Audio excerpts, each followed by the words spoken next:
here on the East Coast of the United States. Tony Schaefer joins us now. Tony, always a pleasure. Thank you for joining us. Let's start with breaking news. This is just about 2 or 3 hours old. A Russian fighter jet intercepted an American, probably Air Force drone over the Black Sea.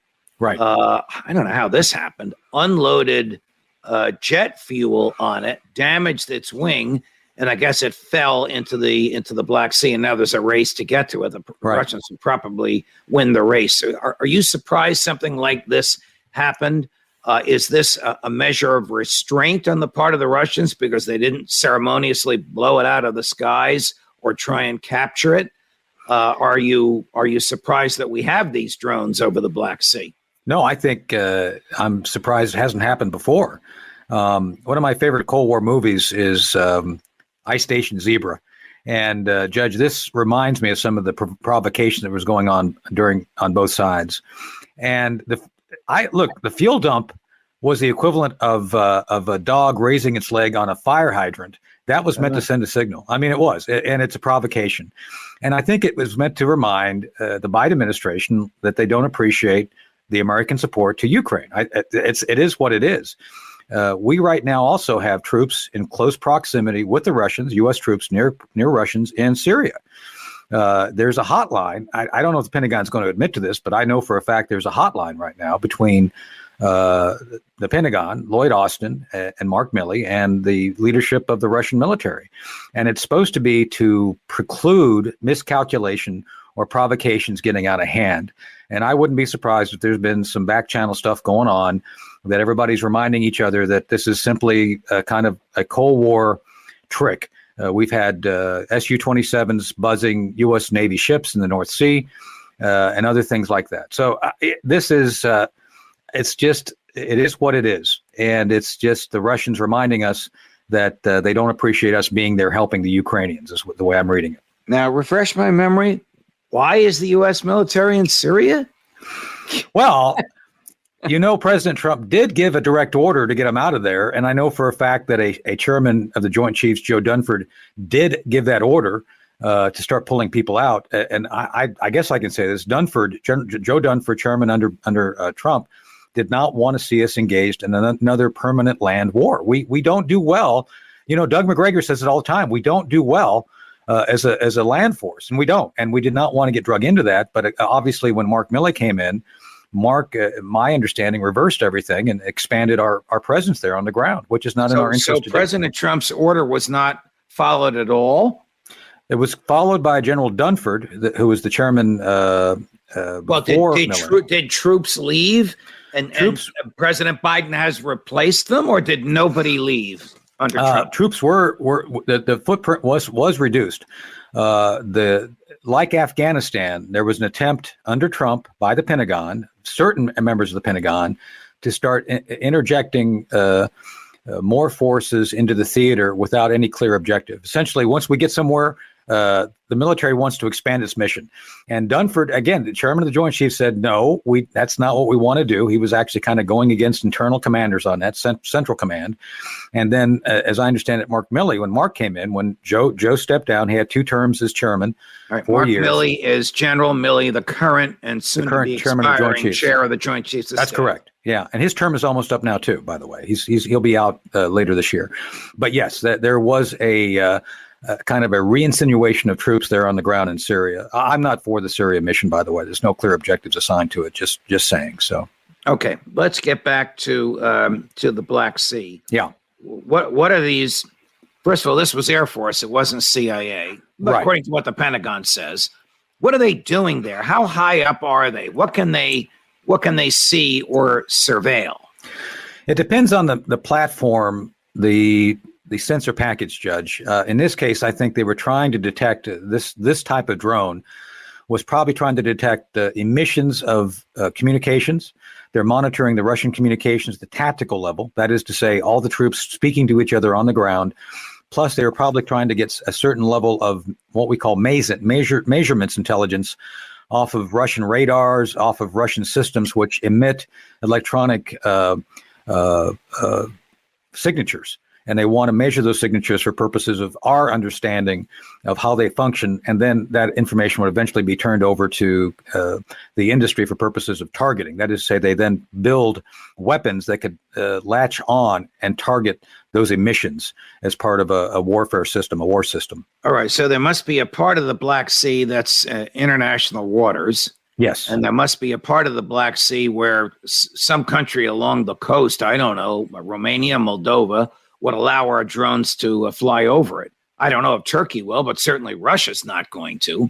My bet is Turkey. I think Turkey, we do have a number of bases in Turkey right now that the U.S. uses for regional operations. That includes into Syria as well. So I think that that drone is probably out of Turkey, I'm guessing. I have no direct information on this, just so people don't think I'm blabbing something I'm not supposed to. This is Tony Schaefer's assessment. And I think it was flying probably, I'd say probably about between 20 and 50,000 feet, probably about 40. And it's what we call persistent surveillance, Judge. It's basically something it's supposed to loiter within the region for a good amount of time, probably a good 12 to 14 hours a sortie. So. And at that distance, it can pick up conversations or at least troop movements on the conversations. If you and I were talking on the ground in Turkey at a Black Sea resort, and that drone were 25 to 50,000 feet above the Black Sea, it could overhear our conversation easily. And it probably had a imagery system on it too. It could zoom in pretty close, and it was probably focused on, again, Russian troop movements in or near Crimea, as well as any naval activities of the Russian fleet, and it would pick up on all that stuff. Yes, sir. Okay. The Washington Post, which has for the past year been a cheerleader for President Biden and the pro-Ukraine war crowd, which of course includes a lot of Republican members of Congress.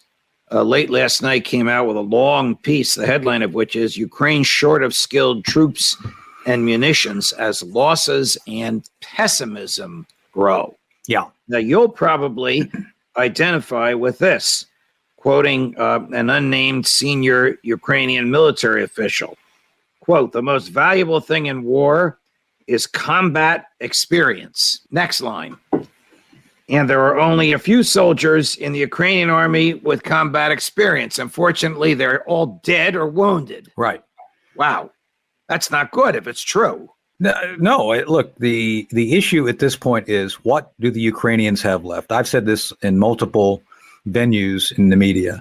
The Russians are bleeding out the Ukrainians, and this is where I've been on a British channel, and my British colleague was saying, "Oh no, the Ukrainians are trying to bleed out the Russians." Like, I don't think so. The Russians have far more resources than the Ukrainians have left, and Putin hasn't even started using the reserves he's called up. So the question becomes, what do the Ukrainians have left? Well, I'm going to say this, and it may get me in trouble. This kind of reminds me of Germany, 1945, when the Germans had to essentially resort to bringing in boys who were barely able to shave, and old men who have long since probably forgotten everything they knew about being in the military, if they ever were. So it's not a good situation. And apparently they're moving a few elite troops. That is, the Ukrainians are moving a few elite troops up, but there's no clear indication that they're going to have any success beyond what they've already done. The article reports exactly what you've said, that the draftees, particularly the young ones, run from fear and just disappear. They're not even adequately trained to use the equipment that they're given. And if they're adequately trained to use it, they don't have any bullets in it. They don't have any ammunition with which to fire. Right. This article also suggests, and of course they don't name all their sources, but it's written by people in a publication that had been notoriously pro our aid in Ukraine. This article also suggests that some of the better Ukrainian troops, the ones that are remaining, have been pulled out of Bakhmut, and that President Zelensky has at least mentally conceded that Bakhmut will fail, and he doesn't want to waste his better manpower there. There's probably not much left at Bakhmut, except the symbolism of the Russians having taken this city, which was almost a last stand on the part of the Ukrainian army. It is, and the Russians have been doing what I call reconnaissance by fire. And I think Doug McGregor calls it something a little bit different. But basically, the Russians they're leading with overwhelming artillery. It's like they have 30,000 rounds they can shoot a day. Ukraine maybe has 2,000 to 3,000. And so what happens is the Russians just blast ahead of them. And yeah, the Russians have had some significant losses, no doubt. There's I think some credible reports that they've taken some losses as they've gained ground. But to your point, Judge, there's nothing indicating that there's any good to be had by the Ukrainians at this point by trying to continue to fight to hold that terrain, because the terrain is destroyed at this point. And they'd be better off, I think, if they really wanted to win, pulling out, trying to set up a defensive line somewhere further back from Bakhmut. But it doesn't seem that they have any interest in doing it at this point in time. The article backs up what Colonel McGregor has been saying, that the Russians have between 350 and 500,000 troops who've begun to enter Ukraine or are ready to do so as soon as the ground dries. But there is a number in here that has me scratching my head. I'm now reading a quote. During a NATO meeting last month, United Kingdom Defense Minister Ben Wallace said that 97% of Russia's army was already deployed in Ukraine, and Moscow was suffering First World War levels of attrition. I mean, could Minister Wallace possibly know what he's talking about? 97% of the Russian army is already in Ukraine?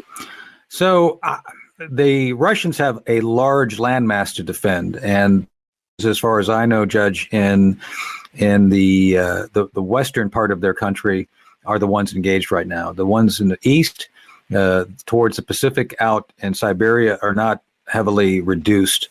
They're trying to basically bring in new troops that they're recruiting and training, and they are training them. They're taking their time to train these folks. So, and some of them are probably pretty young, but they're going to go into combat with some level of experience of what they're going to face. So I think that's an insane statement. I think you could probably say that 45% of the trained forces in Russia are now deployed in or around the region, but I would never say 97%. Maybe close to half, maybe, but not 97. Are the Russian troops better? I think I know the answer to this. Are the Russian troops better trained than the Ukrainian troops? On the whole, yeah. I mean, again, they've been successful in doing what, again, I agree with Doug on this, that they took a strategic pause. I think they did get a bloody nose when they went in last year. They did suffer some levels of loss, I would argue, near Kursk. Remember the Battle of Kursk in World War II? They did have some significant losses, but they learned from that. They pulled back. And since then, they've been much more cautious by taking their time to deploy troops. And simply put, as much as the Ukrainians have been going 100% full time, the Russians, I'd say, and so if you're going 100%, Judge, and the other side's doing 25%, they've got 75% ready to go at some point. And that's what I think everybody's waiting on at this point. How stable is President Zelensky's government? I ask that because I see the word pessimism several times in this piece. And these three authors for the Washington Post, one of them is Ukrainian and the two Americans are there. So the three of them are writing from Ukraine, contending that they have their fingers on the pulse of the Ukrainian military and Ukrainian public. The Ukrainian military and the government in general is very unstable. As you've noted, you've talked about it here. They've had corruption. That corruption is coming back to haunt them. Zelensky's had to fire a number of folks. I've tasked my team, my intelligence team, to come up with who's going to replace Zelensky. I think it's just a matter of time before, if the continued failures are seen on the Ukrainian side, I think Zelensky's going to be pushed out because he's losing his ability to run the war. So, Tony, is it a failure to win? Is it a failure to push the Russians back?